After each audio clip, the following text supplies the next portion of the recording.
Japanimation Station.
'Hello and welcome to Japanimation Station, an anime podcast brought to you by the folks at the Weekly Stuff Podcast. I'm Sean Chapman.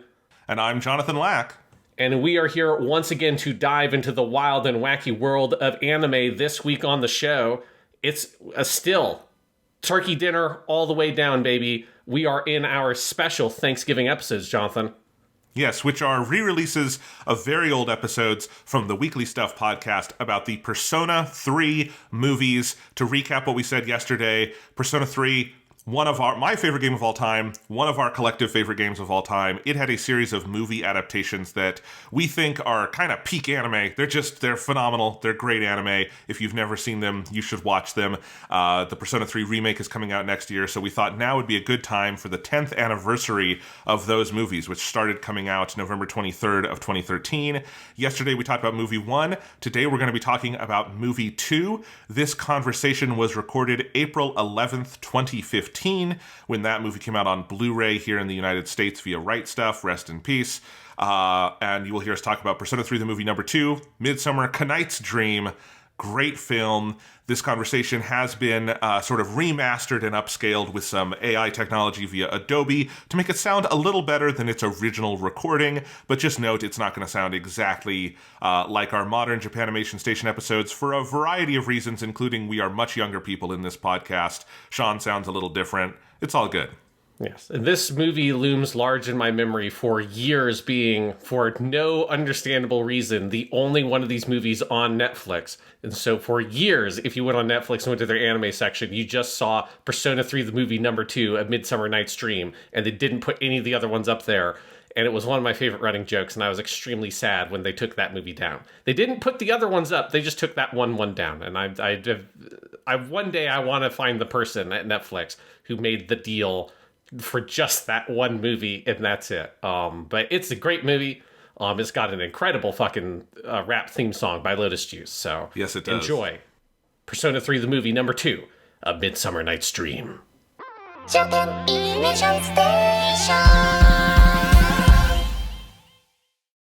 Thanks for listening to Japanimation Station. If you're enjoying the show, please remember to like and subscribe, leave a review on Apple Podcasts or Spotify, and tell your friends. You can support the show directly on Ko-fi at the link in the description.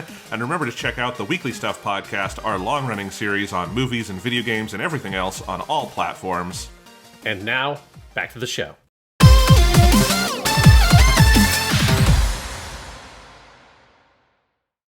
All right, so our main topic today, we're going to talk about Persona 3, the movie number 2, Midsummer, Knight's Dream, spelled with a K there, because gotta keep people on their feet, yes, right? And you have to engage the pun. Yes, just came out on Blu-ray a couple weeks ago, and we got the set in here. It's pretty cool. We'll talk about the Blu-ray set. We'll talk about the movie, which we just watched. That'll have spoilers and everything, so, try to see the movie before you listen to this, and I'm sure you can find it now. It's been out for a couple weeks. Sean, quick, as we always do when we talk about a movie, spoiler-free reaction. Thumbs up, thumbs down? Yeah, definitely thumbs up. It's, like if you saw the first one and you really like the first one, like this, I think it's maybe better. It's like they're very kind of different movies. This one's maybe a little bit uneven in some places, but the stuff, the material that it tackles is a lot more interesting material from the game, and the way it tackles it is very skillful. So I would agree Yeah. with that almost completely. Yes. Really, really fascinating movie to talk about, definitely. And if nothing else proves that these are succeeding as movies on their own terms and deserve to be discussed that way. Yeah. Because at a certain point, I was sitting here watching the movie and just thinking, this is great filmmaking. Mm-hmm. Whatever else Yeah. you want to say, it's animation, but the camera work and the angles and the scripting, all of it is... It's just its use of animation is Yeah. really phenomenal. Absolutely. Yeah. So, if you go back to around this time last year, we recorded an episode on Persona 3, the movie #1, Spring of Birth. I like your commitment to saying the full titles of the movies. You got to. I really appreciate it, yeah. Yeah, no. I'm totally with you on that. And Persona 3, the movie #1, Spring of Birth, we both enjoyed, right? Yes, immensely, yeah. So let's recap. What were we so impressed with by that movie? And, how did it exceed our expectations? What was the basis of our discussion there? I think the main thing was there's the concern is that when you're adapting a game like Persona 3 that is so huge and that does not necessarily have sort of like clearly demarcated spots where you could pick up and drop off movies. Like there are like good ideas about where you could, but it's not there are some choices that have to be made in terms of how you structure that. So I think the question was always, how are they going to be able to try to adapt this like into a movie series where they're going to cut it off? And then for me, the biggest question by far was, what are they going to do about the main character who has some sort of implied characterization through like the dialogue choices that are available to you and the ways that some people react to him in the game. The main character is more or less an empty vessel. Like the vast majority of what the main character is sort of filled in by the player himself. Yeah. And so there's a huge amount of room there, and when you have a huge amount of room with the adaptation, that's a huge amount of room to either improve or to seriously fuck up what you're doing. And there's a legitimate fear about they're just not going to know what to do with the main character, and if you can't do the main character well, the whole core of the story falls apart, especially when you get to the end.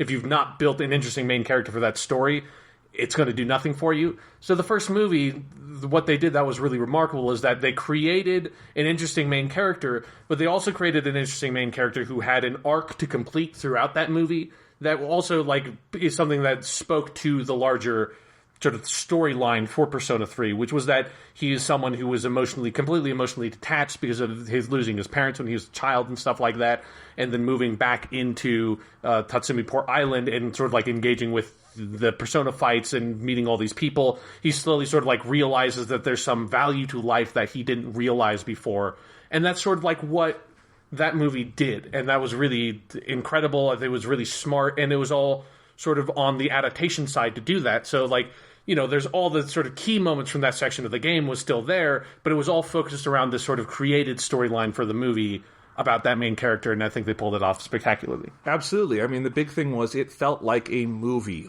Yeah. I think we could quibble, would someone who didn't play the game, could they enjoy it? And I think overall, yes. Yes. A lot of things, a lot of intricacies with characters and stuff would be lost because it doesn't have the time. But overall, it did feel like a movie, a good movie. It wasn't just a video game walkthrough or something. Exactly, yeah.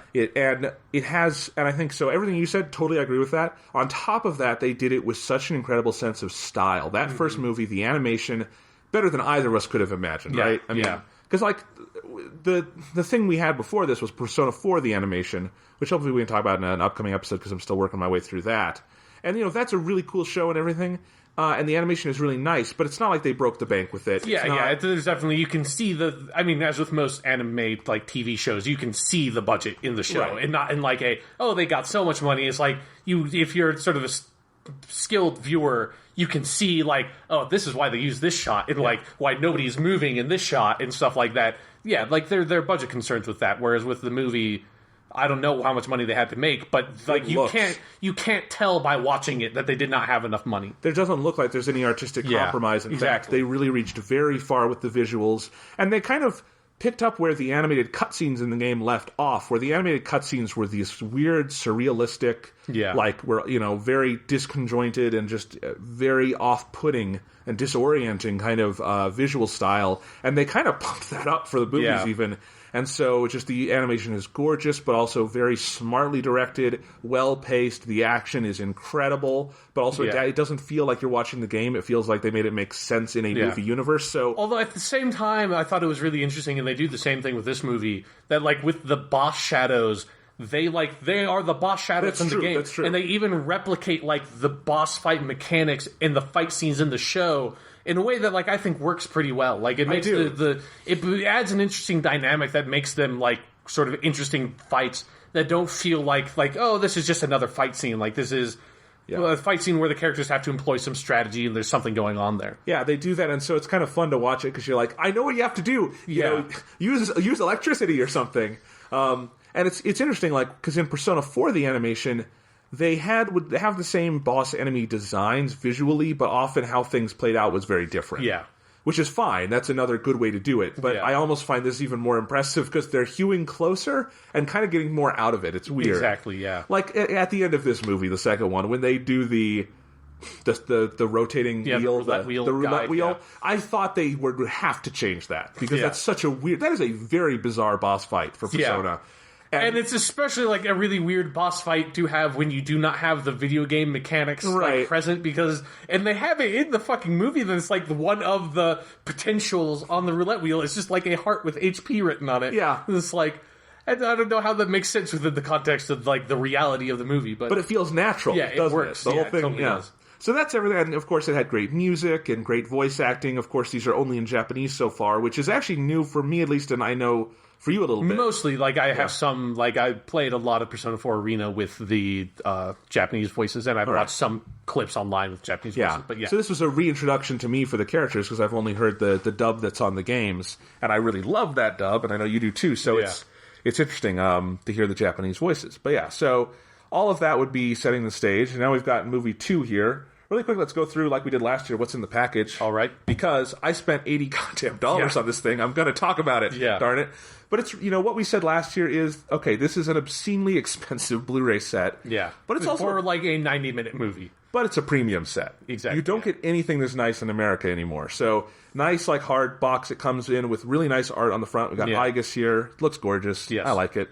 And then now it says on the side, where it said here last year, Memento Mori, remember you will die. Now it's Carpe Diem, seize the day. Yeah. Which is pertains to the themes of the film. In any case, we got the box here. I wonder what Latin they're going to use next time. Yeah, then you got the main Blu-ray case, which is the same kind of thing as last year. It's got 2 panels. You got the Blu-ray, and you got the soundtrack CD.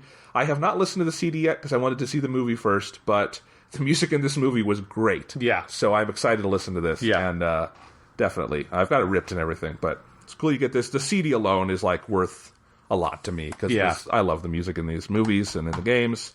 Then you get, you get 2 booklets, one of which is just the original booklet that would come with the Japanese release. All the text is in Japanese. Got lots of nice artwork and concept art and things. And then I think at some point it's got a preview of the next movie in here, because the last one did too. Yeah, so here's images from number 3, Falling Down. Yes. So we see some Ryoji and stuff like that. And of course, their advertisement for the Persona 3 stage show, which will never cease to freak me out. It's hopefully one day, through some bizarre miracle, that comes over here one night. Well, they've got the DVD. That's what they're advertising. Oh. So if you want, you don't even need to go see it live. Yeah, and then they've got the translation booklet. So this is basically, if you don't know, and I'm kind of doing the pitch here. You cannot buy this anymore. It's totally sold out. Right, yeah. And everything and out of print already. But in any case, what's cool about it is it's just the Japanese special edition release, but they've added subtitles to the disc and then this English translation booklet that you can follow along with the other one. So it's a nice compromise. They can't maybe do a full, dub and translation and everything for the whole set, but they can give you the subtitles and the basics of what you need. Yeah. So that's all in there. And the subtitles, once again, they embellish some stuff weirdly. Yeah, there's some weird translation in, choices made, but... Nothing awful, but it is... Nothing dramatic. Yeah. Some of Igus's lines, I just noticed, that's not what she's saying. Yeah. You're really embellishing that. I mean, part of that was they're trying to sort of, get the robotic quality to their dialogue across. Yeah. But, so then my favorite part of this whole set, and it's in this really cheap plastic that I've already broken. Oh, well. Let's see. You've ruined everything, Jonathan. I've ruined just everything. Kill yourself. It's worth nothing now. Yeah, well, the plastic doesn't so much matter, but what's inside is cool. I can't get this goddamn thing open.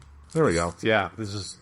So they gave you a set of lobby cards. They did this last year. I wanted to show this to you because I love the art on these. They're basically the posters for the movie, and on the backside they've got some more concept art. But there we go. So lobby cards are still a thing in Japan. They are not so much in America anymore. Little versions of the posters, but the posters for this movie were cool. Yes. So yeah, I like having these. Throw this plastic away.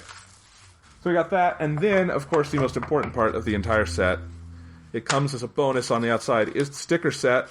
I haven't looked at this yet. Comes in this big, like, cardboard envelope, and then you got another little plastic thing. Let's see if I can do this better than I did the last one. Oh, there you go. This is easier. So let's look at the Persona 3 stickers. There's Chibi Aigis, and there's Chibi Personas. Yeah. And there's Polydeuces. Okay. Yeah. I couldn't quite tell with the chibification, but yeah. I don't know. That's Ken's, I'm pretty sure. Okay, yeah. Oh, and you got the little sad girl from the park. Yeah, she's nice. she's in the scene in the movie. She is. So yeah. And you got Koromaru and everyone. So yeah, there's your stickers. I still have not used any of my stickers from the last set. You should just, once like you get all 4 of the sets, you should just go crazy and like completely cover your laptop or something with them. Just, like you'll have so many of these stickers stockpiled. Yeah. Yeah. I could do something special with that. I get a poster board and put them all on there to display or something. But yeah. Or just on my walls of the room. Or just on your face, just like, and you never take another shower, and it's just Persona sticker face. All right. Well, anyway, so, yeah, you get your stickers. Anyway, so it's a nice set, as last year. And I should say, on the disc itself, you got a couple of bonus features, mainly things like trailers and stuff. The big thing is that it's got both the theatrical and extended cut of the film. We watched the extended cut. And I actually learned, because I went back and rewatched the first film before we watched this. And the theatrical cut, I tried to watch that version just because I wanted to see what the differences were. It does not have subtitles. They only subtitled the extended version, which is fine. I still went through and just saw what was different, and the extended cut is better. They added some good things. It's mainly like those scenes where they'll be at school and you see other people from the game. Sure, yeah. It's that kind of fan servicey stuff that isn't essential, but I actually think evens the pace out a little bit. Yeah, and I like having that. So anyway, that's the set. You get all of that stuff, and even if it's not subtitled, I like having both versions of the movie there just for completion's sake. Yeah. So definitely good, and it lines up totally with the other movie, so I'm excited to have all 4 on the shelf in a couple of years. Yeah. So definitely nice. But let's talk about the movie itself. Okay. So I think the first thing I'll say, well, let's see. I'm trying to think where to start. Let's do some general reactions. Okay. So I'll start, because you said your piece kind of on it earlier in the episode. Sure, yeah. So I'll just give my little more in-depth piece. I overall was super impressed by this movie. The amount of like depth of feeling I think it conjured by the end, and also just by the middle and everything, is really extreme. And it's a very different thing than the game, but I like that. I think this movie really shows that they are embracing the differences that cinema allow over video games, and I think they're conveying similar story points and similar emotions, but in a cinematic means. And that's a really key thing when you're doing an adaptation like this. Is that I feel like I could, for years to come, play the game again or watch the movies again, and I'm getting the same story, but they're very different experiences. Yeah. And this is a different interpretation of those experiences. So I think the biggest piece of praise I could offer this is I think they made some incredibly intelligent adaptation decisions throughout this, where they actually veered away from the game more than they did in the first movie. Yeah. So you have Ken Amata, who's the little kid, elementary school Persona user, being very different than he is in the game. His motivations are very different. His sort of reactions to things are different. They've just, his personality is a lot more varied, and I think on that level, actually, this is a huge improvement over the game, because I think the Ken part of the game is pretty messy. Yeah. I think they did a really good job with it here. And that also gets into Shinji's story, and I think they did a great job with him. And a lot of that, again, is different than how it's presented in the game, but in a very smart way. And similarly, like, just how they introduce Aigis, and how they use Aigis during this part of the story, where she's a big like component of your day-to-day life playing the game, but you can't convey that in the movie. Yeah. So they made some smart choices of like, here's where we're going to introduce Orgia mode, and here's how she's going to come into action, and just really smart cinematic moments. And I think that was true throughout. The thing is, though, in this part of the game, this movie has to introduce a huge amount of characters. You have Aigis, Ken, You saw Shinji a little bit last time, but for all intents and purposes, he's introduced. Koromaru, so that's 4 people of C's you have to introduce. You have to introduce Mitsuro's father for that part of the game. Yeah. You have to do a massive exposition dump, and you have all 3 members of Strega. Yeah. And I will say, for the amount of shit they had to throw in this movie while also having it feel like a movie with a spine and a beginning, middle, and ending and all that, I think they did wonderfully. Yeah. Overall, it holds up really well. It never fully feels like it's buckling under the weight of any of these things. That being said, inevitably at the beginning there's some awkwardness. Yeah, definitely. And I felt for a while, I'm like, okay, there's a metric shit ton of exposition you have to deliver here, and I think they're doing it very well, but still with some problems. Yeah. But once it kicks into gear and the characters kind of all come together, I thought they balanced all the character arcs, including the main character again, in a way that was so very impressive, and ultimately it has a cumulative power that is much bigger than the first movie could have just by virtue of where the first movie had to end. Yeah. So that's my thoughts on it. Yeah, definitely. It's something that it's like... It's something where this movie, because it's sort of like...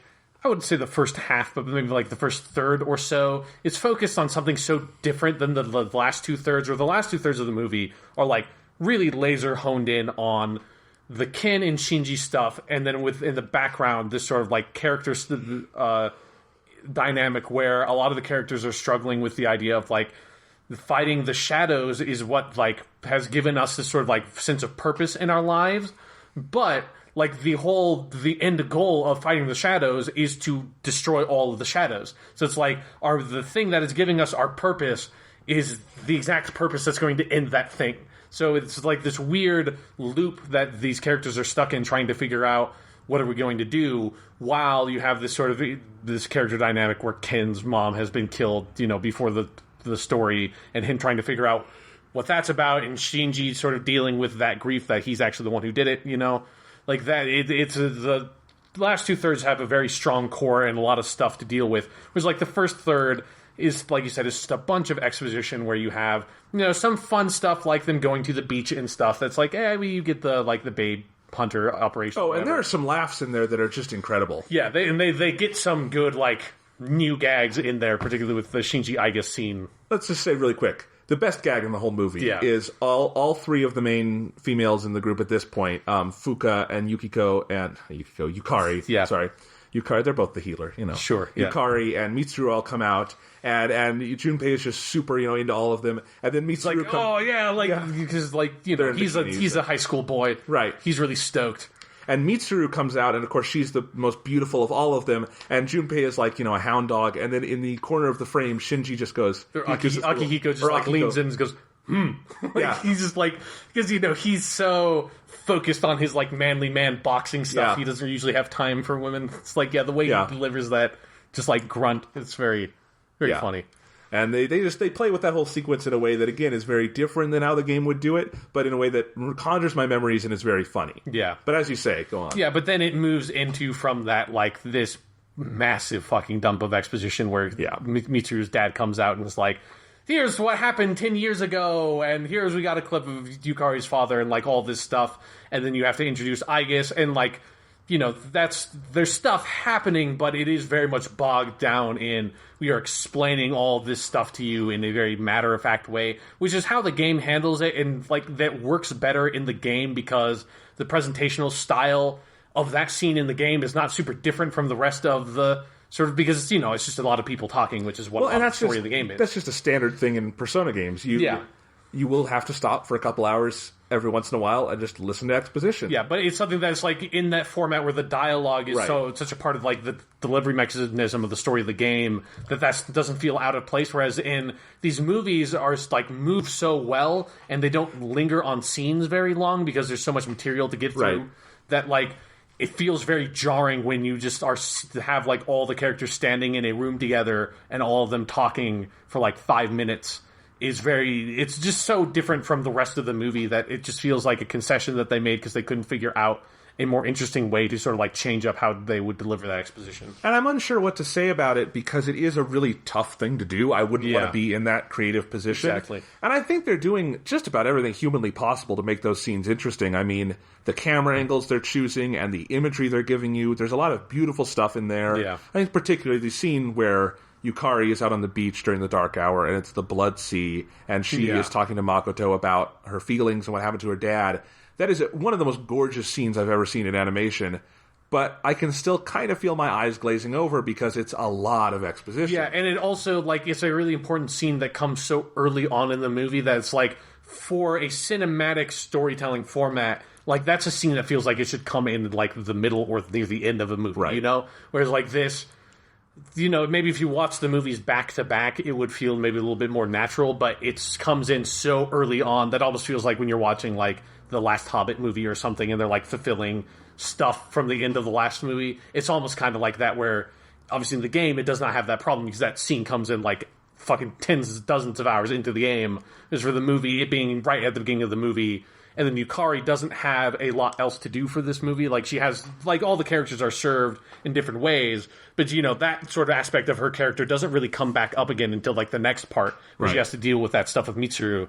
That it just kind of, it feels like it's something that, like, they just really wanted to get to the Shinji and Ken stuff, because that's the sort of the core material of the movie, and they just had to deal with this as a matter of fact of adapting the game.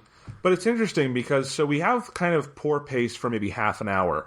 But then when the movie, they get back to, you know, Gekkokan High and to Tatsumi Port Island, and they start getting into stuff, this movie is paced, I think, really well after that point. Definitely. Because they move through like 5 months of stuff. Yeah. They are soaring through this game. Yeah, they're like those scenes where they cut to the calendar and it's just like, and it like skips a whole month. And then for me, like, my psychological response, having played the game so much, is that stresses me the fuck out when I see all those days going by. It's like, you're missing social link opportunities. It's like, you need to go to Tartarus. It's like, it stresses me out so much when the movie does that. Absolutely.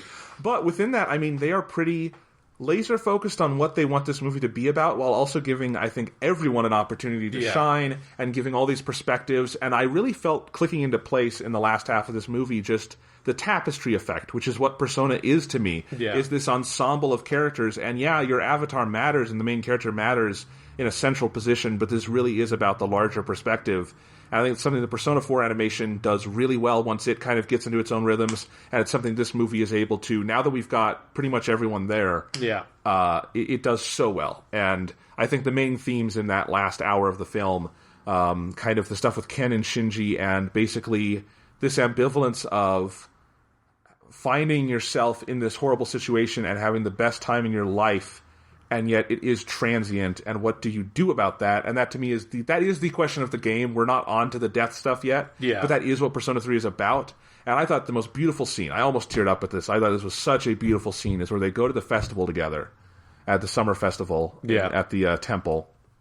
And, you know, Ken is going with Shinji, because at this point he's Shinji's #1 fan, and that stuff. And Ken has really found himself, and he's happy for the first time, and everyone feels that, and they're watching the fireworks, and Ken says, you know, oh, I wish this could last forever, and you see everyone thinking that to some degree. Yeah. That is Persona 3 in a nutshell. Mm-hmm. Is this, you know, what do you do about the nature of transience in human life? Yeah. And that's the question. Yeah, it's also, they have that really fantastic scene between the main character and Pharos, which is like the only time Pharos pops up, where he's sort of I forgot he was in it. He's talking to, because like he comes in when the main character is dealing with those questions, and he comes in and talks to, it's like, you know, you can't change, like, you can't stop change, like, you're going to change no matter what. It's like, you just have to kind of accept that fate that you have. And then, I mean, it ties together really well, because the ending, why it lands the punch it lands, isn't just how it's presented, but because they build up those themes. It's all these characters not wanting to confront the end of something, and then forced to confront the end of a friend's life. Yeah, like this, like that sort of, the last 2/3 of the movie are kind of composed almost like in a Shakespearean tragedy sort of sense, in that way of like, understood, like the viewer knowing implicitly, like even if you haven't played the games, it's pretty obvious that, you know, Shinji, if Shinji is not necessarily the guy who killed Ken's mom, it's pretty obvious that he was involved in some way, and they're like they're just kind of like talking around it. That, you know, as the viewer, that has to come at the end, like that encounter has to come, and that you cannot hide from it, but the characters are spending the whole movie trying to avoid addressing that situation. Yeah, and I mean, the end of this movie is incredible. I think the way they staged those last couple scenes, particularly once the bullet has gone in and Shinji is dying, he says his last words and he collapses. And I was expecting, because the game does this and all movies do this, we would get a big no from someone or a cry or something. But no, like for 30 seconds, the soundtrack just goes away. We're just watching these anguished looks. They literally don't know what to feel. Yeah, like Ken's just on the ground, like sobbing quietly, and his tears are dropping to the ground. Yeah, and like it's uncomfortable to listen to that performance. Whoever plays Ken, great in this movie. Yeah. He actually sounds like a kid in Japanese. That's great. Not an old chain-smoking woman. Anyway, Ken is an old chain-smoking woman at heart, though. Right. But anyway, so those anguished tears, and then you get this one little, broken cry from him at the end of the scene, but not with like a dramatic angle or anything. Yeah. It's just, this is coming out involuntarily. And then it's the funeral the next day, and Junpei is acting out, and everyone else is kind of broken. And then it's just on Makoto's face. Yeah, and he's just like this expression of anguish. Yeah. Because he doesn't say anything like for that whole last stretch of the movie. Yeah. Yeah. And that's it. That's the movie. And it's like, holy shit, they did it. I think it honestly hits maybe even more powerfully than in the game in some ways, because in the game, that's part of your daily life. It doesn't have this thematic concentration of this one portion of something. Yeah, it's definitely like in the game, a huge part of the impact, I think, comes from having had Shinji as a like party member who's with you all the time for like several months of the game. Right. It's like, he's just one of those guys that in the game, every time you come back to the dorm, you just walk around and talk to everyone and see what everyone's doing. Yeah. And you build the relationship that way. Whereas in the movie, they're able to really focus in on the Ken and Shinji stuff. And I'm absolutely with you that they do the Ken stuff in particular way better. Largely, I think, because they're, not restricted the way the games are to primarily the player character's point of view. Right. It's like in the movie, they can... you don't have a huge amount of time just like with Ken on his own in scenes, but you do have several scenes that are either just Ken or Ken with one or two other characters. Right. And the main character is not involved, and that really gives you some insight into him as a person that makes the ending a lot more impactful, whereas the game just didn't have the opportunity to handle it, and it is one of like the few downsides of the game's storytelling. Yeah, and again, Persona 3, best game ever made. But I do think that actually is the biggest problem in the storytelling in Persona 3 is and I totally see what you're seeing. It is that point of view thing is part of it. I also just think from the moment they introduce Ken, he knows it's Shinji, he knows what he wants to do, and that's months of the game is Ken just being mopey about it, and it's basically a less annoying version of Hope from Final Fantasy 13. Sure. Where he wants to get his revenge, and you're basically just saying, well, shit or get off the pot, kid, Jesus. Yeah. And he never does, and then it finally comes, and I think they kind of lose the character in there, and they're able to rehabilitate him afterwards a little bit. Yeah. But not a ton, and that character just kind of doesn't ever leave the impact he needs to, whereas in this, it's a really complex dynamic. Like, he doesn't know it's Shinji at first, and in fact, he loves Shinji. Like, Shinji is his hero. Yeah, because Shinji's a pretty cool fucking dude. Yeah, he like, is. Look at that fucking motherfucker. He's fucking badass. Right. So his friendship with Shinji is actually a kind of rehabilitating thing for him. It's helping him learn to care for people again, to feel happiness, all of this stuff. And that makes the betrayal sting more. And I think it colors the... Because they do the scene with Strega where he's trying to kill Shinji, mostly like the game, but it's recolored at this point because you can tell Ken doesn't know what he's saying. Ken doesn't know what he's feeling. Ken is, I think, very confused about everything at that point. Whereas in the game, it's just kind of an inevitability. Mm-hmm. So yeah, it really builds with a certain power. And yeah, it also offered me a new interpretation on the game, which I always like in an adaptation. Yeah. Don't just show me what I've already seen. It's like, this is a new perspective on Ken and that relationship. So it feels very new to me, and I like that, because, I've spent hundreds of hours with this game. Yeah. I like seeing something new. Yeah, definitely. It's something that's really great about this movie is that it allows... Like, it's mostly Ken's movie. Like, it's mostly... Which is so interesting, because he is, like... the least interesting character from the game, probably, like, at least of the main cast. Yeah. He's so boring. I mean, obviously, Koromaru doesn't have a character, but Koromaru is just really cool. Koromaru's awesome. Yeah. Yeah. And, it's nice to kind of, like, have him just be in the movies so Koromaru can just be there doing stuff. Yep. But yeah, like... Being a badass. He has some cool scenes in this. Yeah. But it's definitely, like, allowing Ken to be the sort of the main character for most of the movie definitely just makes him so much more interesting and makes that arc so much more compelling. But then, the movie also... a lot of the fact that, like, Shinji is so important, that, like, Akihiko also becomes really important in a way that his character... Well, I really like Akihiko. He has moments where he kind of can be very bland in the game, That in this, like, his sort of emotional duress about his friend basically dying because he knows he's taking that medicine... Like, that makes that last fight scene so tense, that that Akihiko's just like, I need to fucking get out of here to, like, go help my best bud, Yeah. I know. It really recolors everyone and just adds a lot to so many people's arcs in the film. Yeah. Another thing I want to say, so we have them fighting a lot of shadows. Like, the majority of the 12 shadows are fought and defeated in this movie. Yeah. And I think if you told me that and said, oh, they're going to fight, like, 7 shadows in this film, I would say, that sounds like a bad movie. I don't know how they would do that. They actually turn it into this strength where the amount of fights they have to do, it becomes this rhythmic thing we return to that shows us where our character's state of mind is every time. And they do a lot of great. The staging is so creative, and they're so fun to watch. But also they become these big kind of orchestral character pieces and character motifs for the film that really does add this rhythm to the pace of the movie that I think is actually really beneficial. Yeah, and it allows them to sort of a lot of their really big moments happen in the fight scenes, Shinji being able to come in during a fight scene, and then Shinji being losing control of his persona during a fight scene. A lot of those sort of big climactic moments in the plot benefit from being couched in this big awesome fight scene. And then it also adds that sense of the main character's duress of, I don't want this to be over because this is the best my life has been as far as I can remember, because my parents died in front of me when I was 5 years old, so it's that sense of almost kind of when you're watching a movie you really enjoy, or when I was playing Bloodborne of I don't want this to be over. It's but the more I do it, the sooner it's going to be over. It's when you're watching the movie, the pace at which they're fighting the shadows picks up more and more, and so you get that sense of the main character's duress is I don't want to do this because if I beat this shadow, it's there's only 3 more, man. That's, and then what the fuck do I do with the rest of my life?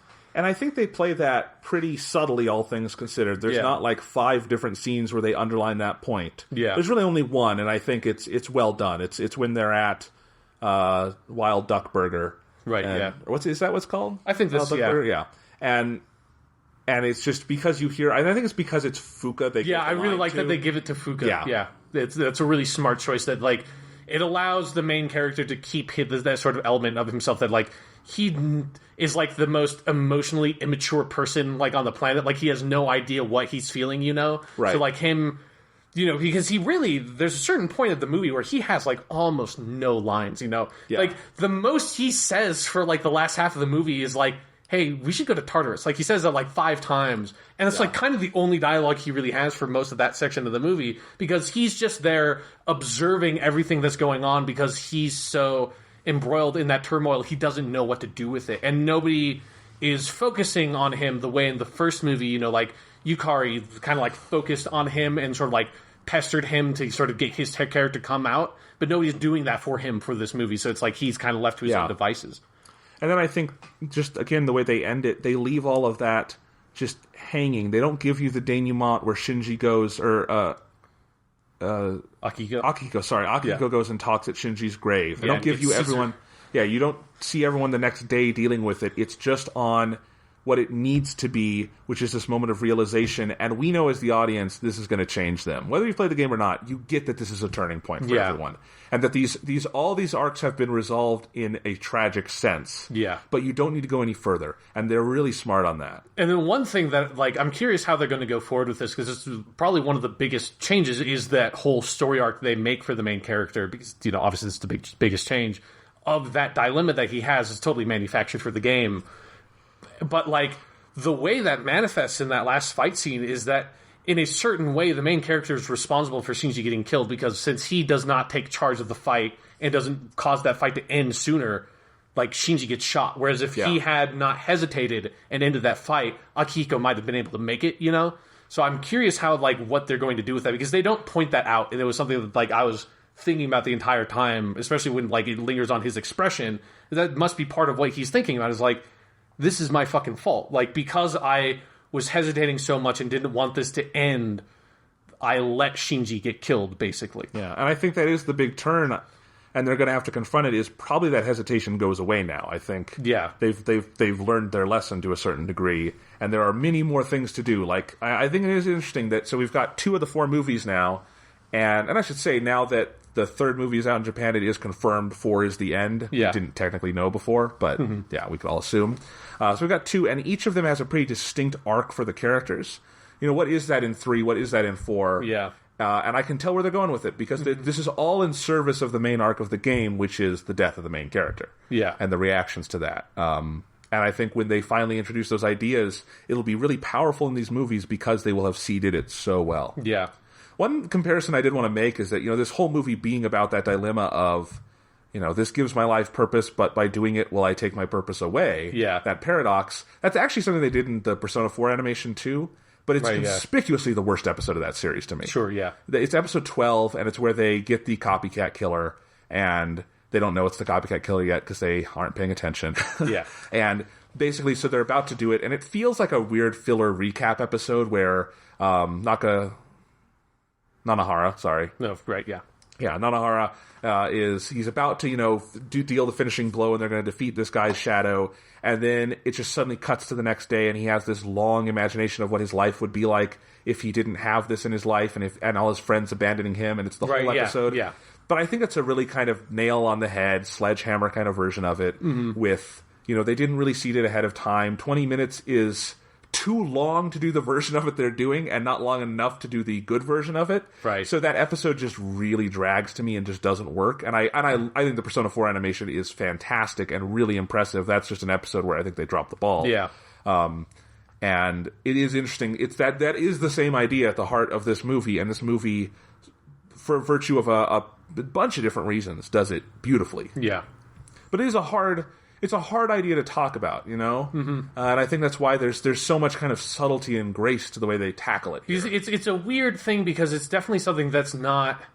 Like, it's an idea to me that's not immediately relatable because people generally don't have, that raison d'etre. They don't have, like, this single thing that they're living for. And then even if they do, like, it would probably be something like, I live for boxing or I live for, like, writing, which is not something that, like, you can write all you want. Like, maybe you'll have, like, a situation where it's like, oh, I wrote my magnum opus when I was, like, 30, and then now, like, I can't write anything good past that. That's, like, a character drama that someone could identify with. But, like, this very specific thing, it's, like, it's really weird, but there's something about it that I definitely understand. It's something like the way the characters react to it makes you really respond to it, And the problem in Persona 4, too, is that he's worried he's going to lose his friends, and we've seen that's just not going to happen. Yeah, because it's it's Narukami. He's the pimp. Right. Like has no problems making friends. Like that's his raison d'etre is like he's just going to make friends and be the coolest dude on the planet. Makoto in these movies does not have that. There is that's to me a totally reasonable concern of his that like when we finish this. Like, these people are not going to be with me because you never get the sense, like, they're friends, but you don't get a lot of stuff, and this is true of the game as well, you don't get, like, of all the time they're just hanging out together, having fun together, because it's not necessarily what their relationship is.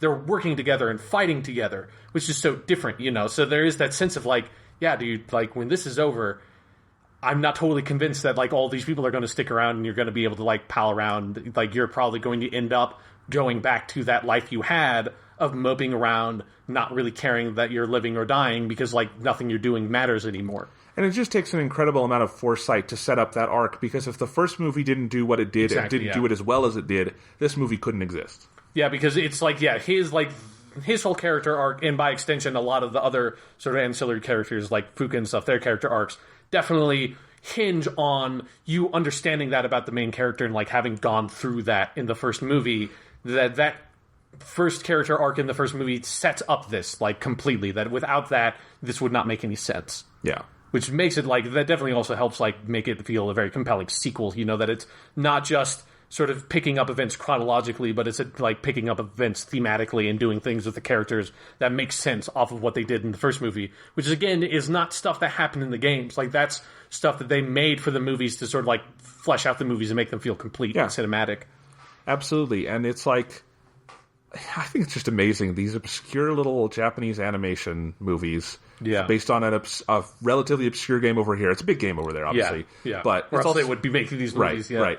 But it's doing a better job with this multi-part movie thing than The Hobbit did, than the Hunger Games thing did, than all of these other, like, multi-part movies we're doing that just basically feel like they took one movie and split it. Yeah, and honestly, like, they're dealing with way harder material to adapt. Yes. Like, there's no, because, like, there aren't good video game movies. Like, video game is that's just a medium to try to adapt a film that nobody has, like, cracked ways to do that. Whereas, like, with a book, adapting different things is never the same. But we know ways to adapt books that work in movies, and, like, the kind of things in books that you can cut and the kinds of things that you absolutely need to keep from books into movies.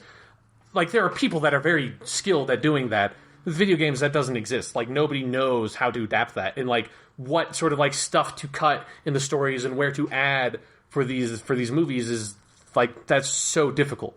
Yeah, but they're doing it brilliantly. I mean, almost flawlessly at times. Because it's something that's like, you know, for someone who's as huge a fan of the game as I am, like, some of the choices that they make in these movies in terms of character arcs that they put in are things that I never would have thought of. Like, and I have like thought occasionally, like, how would you do this as a movie? Because this is a very interesting question, in knowing that they're making movies that, like, some of these ideas that they have are things that that would never have occurred to me. Yeah, absolutely. I mean, I've thought about this too when they announced these, you know, like, and I thought, is it going to be 3 or 4 parts? And I would run through, like, well, where would I end this? Where would I start this? What would the arc be? And I would never get as far as they could get on this. Yeah. And, I mean, it's stuff like a standout scene to me just in terms of adaptation and adaptation just smarts is where you have, and this is a new thing in the movie, where Mitsuru sends Makoto to kind of look over Ken and be his bodyguard. And then Ken goes out one night, and that's how we are introduced to Koromaru and to Ken's persona and to all of that, whereas in the game it's just, oh, look, Koromaru fought the persona, or the shadow, that was cool.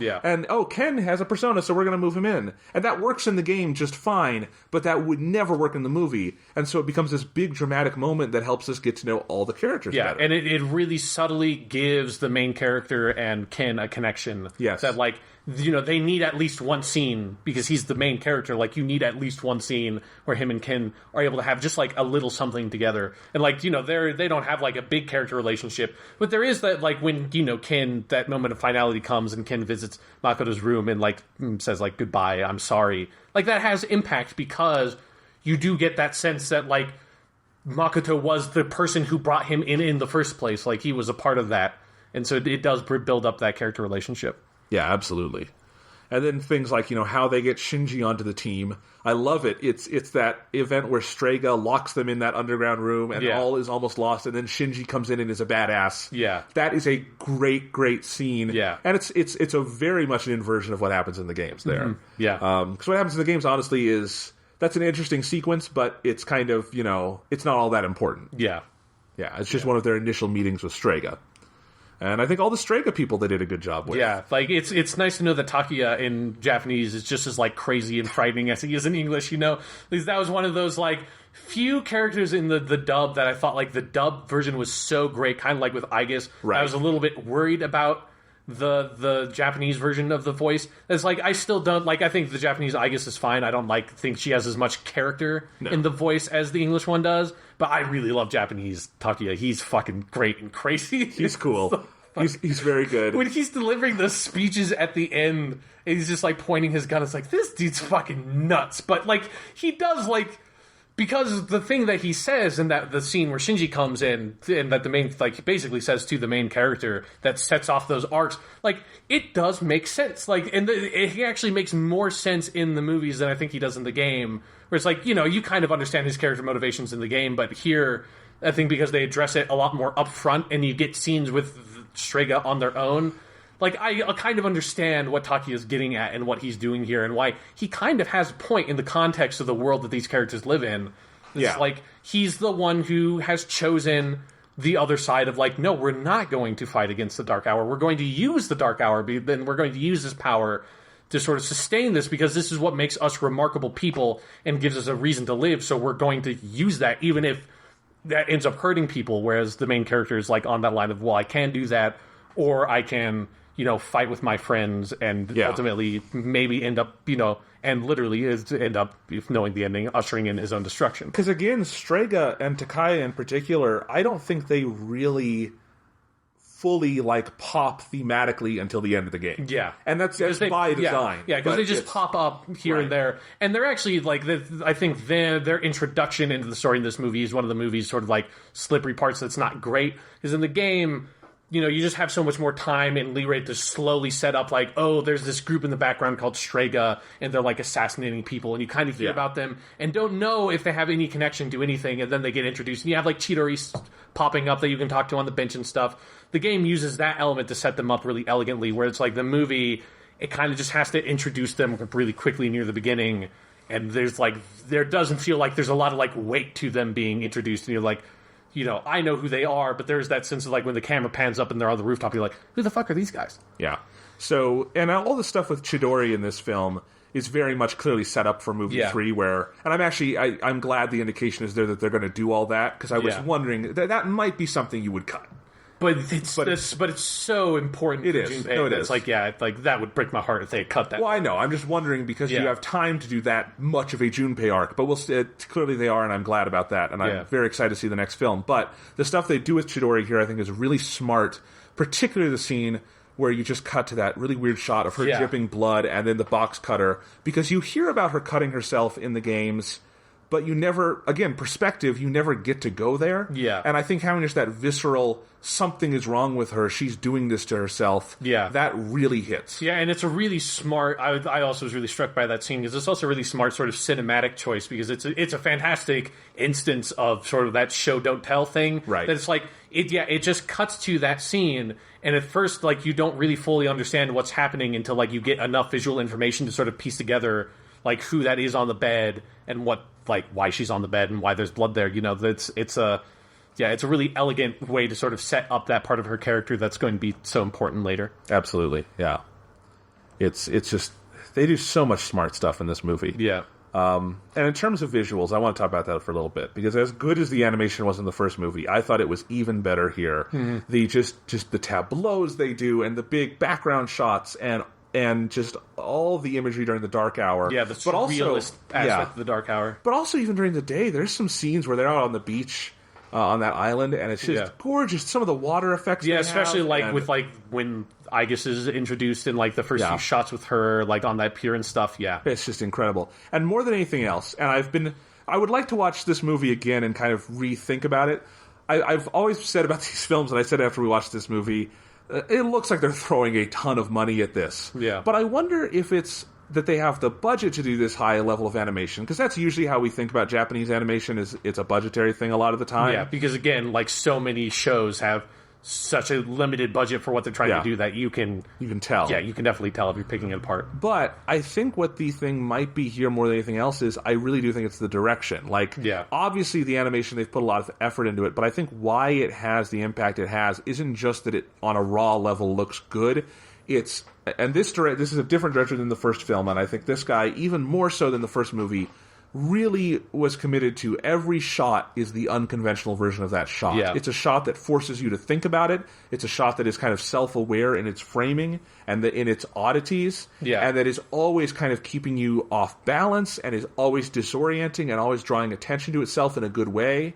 And I think that more than anything is what makes these shots amazing. Like there's a great big tableau of the dark hour where Shinji is chasing Ken. He's found Ken this one night and he wants to save this kid. Yeah. And he's just this big, wide, long shot of Tartarus in the distance and the whole town and the moon. And it's beautiful. And part of why it has that impact is that we pull that far back and we've got these two little figures in the front running. Yeah.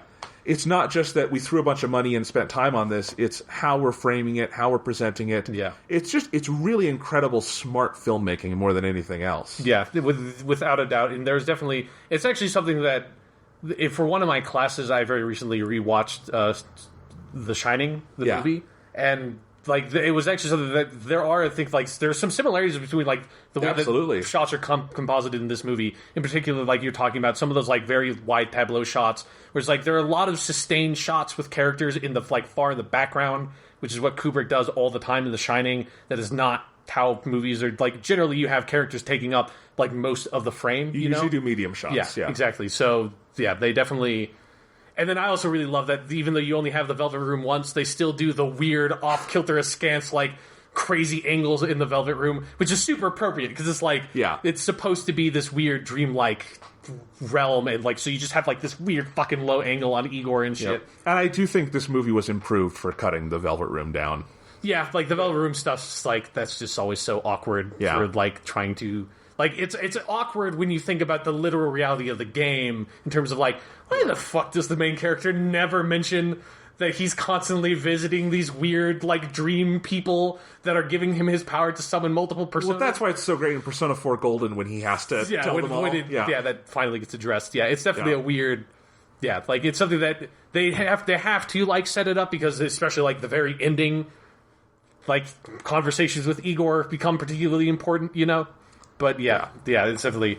But when you do get the Velvet Room, like they make the most of it when they're there. And then also, even though they only have the one scene with Pharos where there are like a couple of them in the first movie, I do like that still kept that really weird, like, thing of where, they just cut and Pharos is just in a different spot and you never, like, it's another, like, sort of playing with cinematic convention that you never see him move around in frames.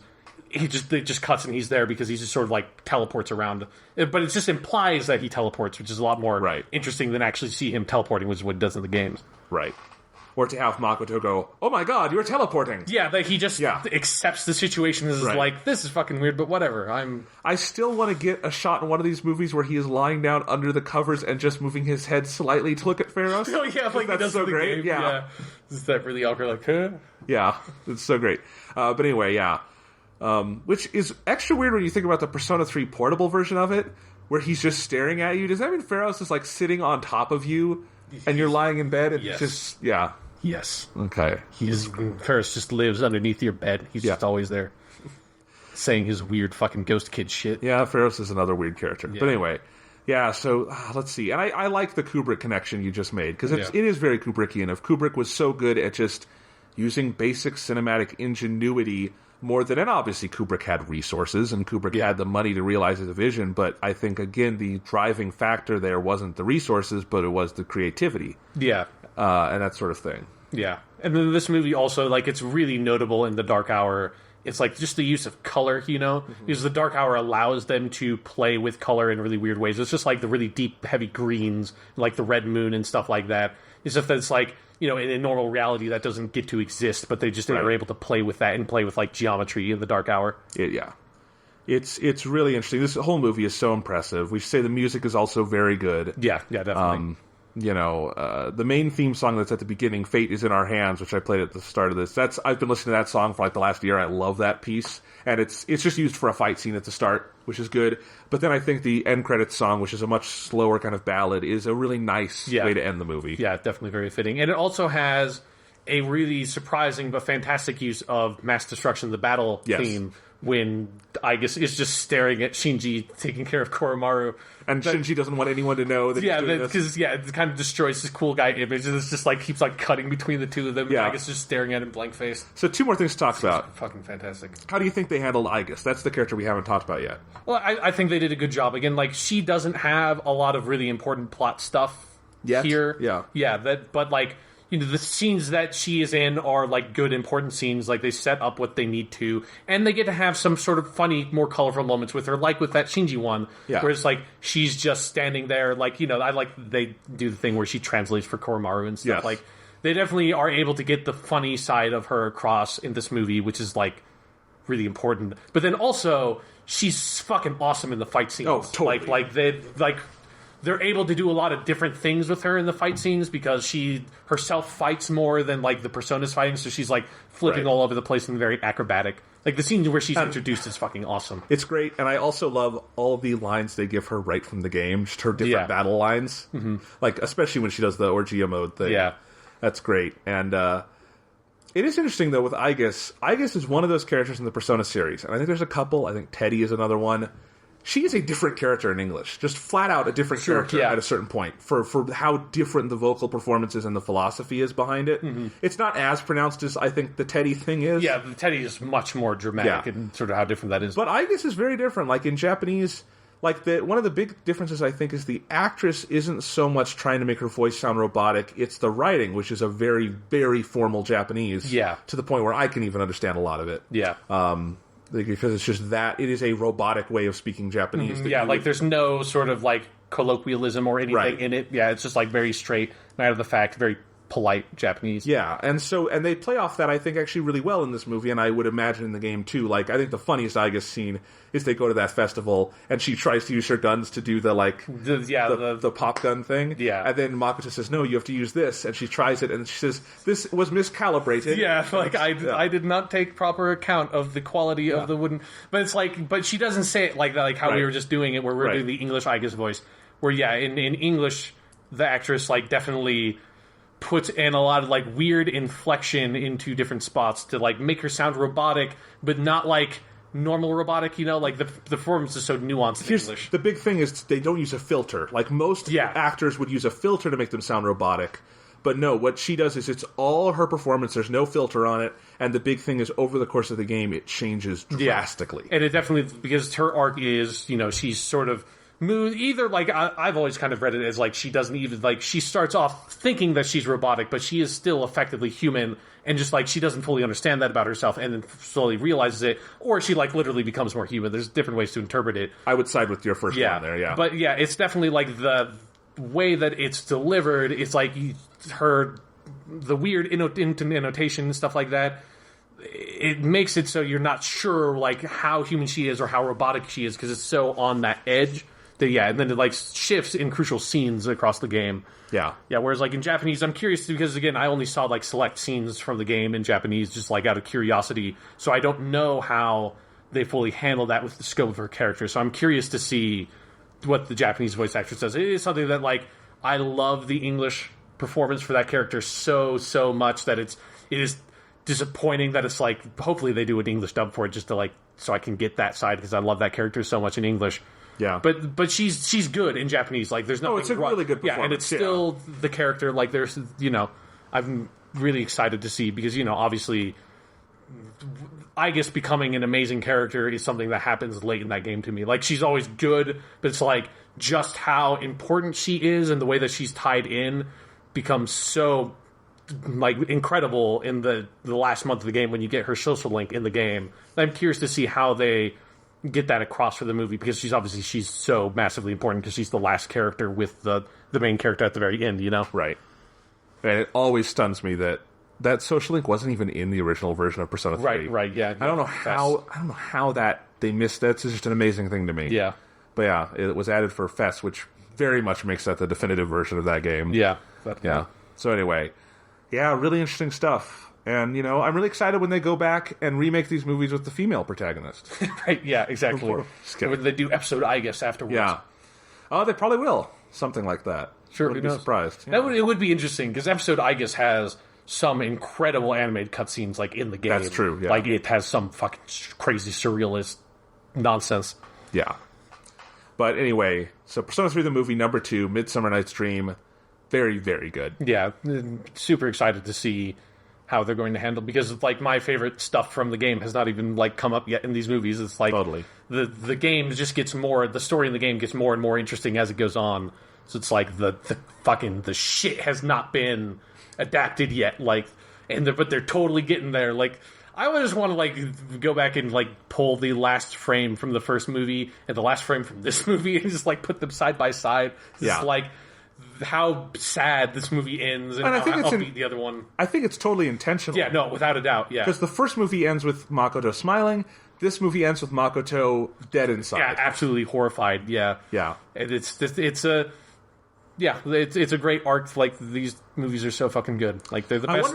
They're the best video game movies, which is like weird. Oh, totally. Yeah. Video game press should like pick that up at some point and be like, "Hey, I know that it's like only in Japan and it's like weird and hard to get access to here, but you guys should know like the best video game movies ever made have been made, but they're just not in our country." Yeah. I also do think it's proof to me that animation is more better suited for this kind of thing. Definitely. I always think live action video game adaptations are a weird thing to begin with. Yeah, because if you think like that roulette wheel thing is a little bit weird in this movie, think if they tried to do that in live action. Right. It's kind of like, and comic book movies have gotten past this mostly, but it would make sense for there to be animated comic book movies. Yes, I've always carried that torch. I know. Ever since like watching the DC animated cartoons, it's like, why do you guys not get this? Comic books, animation, like, they are directly related. Like, you realize that all those comic books are basically storyboards for your movies, right? That you could just use. Right. Oh, well. Anyway, definitely, best video game movies. How far do you think the third one's going to go? I don't know. I'm curious. I feel like there's two possible climaxes. Yeah. There's either you go to the crucifixion scene in Tartarus and the betrayal, but I actually don't know if that's far enough. That's pretty soon after the end of this movie, or you do to the end of December and the choice with Ryoji and them like resolving at the end of that film, and then you just do January for the last movie and you super concentrate. I would probably want to have like the January section just be its own movie, because that's like I think you can do enough. Like, there would be enough material that, like, and I think they would give them a lot of room to sort of like do their own stuff. But there's so much character work that needs to be done. Yeah. I think it would give them a lot of room to be very creative in how they do that. I agree. Because I think also then that would allow you to end the third movie on a slight upbeat note, which I think is necessary. Yeah, to get you into that next one with a sense of purpose. Yeah, it would definitely. You would avoid ending this third movie the same way you end the second movie, basically. Yeah. And this movie does end with like the post-credits stinger setting up Ryoji, so I think that's maybe indicating that that's what the next movie is going to focus on. I hope it comes out on Blu-ray soon. I would like to. Definitely. I would love it if we could get this a little sooner than next March. Just because the movie's already out, maybe we can get it a little sooner. That'd be great. Yeah. But yeah, who knows? I wonder when that fourth one's going to come out. I don't think there's a date yet. Yeah. I also liked that for the stinger at the end, it no longer says coming soon with 2 M's. They fixed it to 1 M. Made me a little sad. I always like Japanese misappropriations of English. Yeah. It always adds a little charm, but you know, like it really freaked me out that for the subtitles for this movie they spelled Aegis like what her name comes from in Greek, right? Instead of Aigis like they do. Okay, I thought I was going crazy. I looked at it, I'm like, that's wrong. But maybe it's just me. Maybe I'm because like Aegis is like a Greek mythological thing. That's why like her persona is Athena. Yeah, and then for some reason for the subtitles for this movie they spelled it like that instead of like they spelled it kind of the Japanese way in the games. Okay, all right, cool. Well, yep, that's Persona 3, the movie number 2. We'll be back. I hope it isn't a whole nother year, but we'll talk about number 3 when it comes out. Yeah, hopefully, definitely. Play Persona, watch Persona, do Persona related things. It will make your life better. Become Persona. That's always been my mantra. Carpe diem, motherfuckers.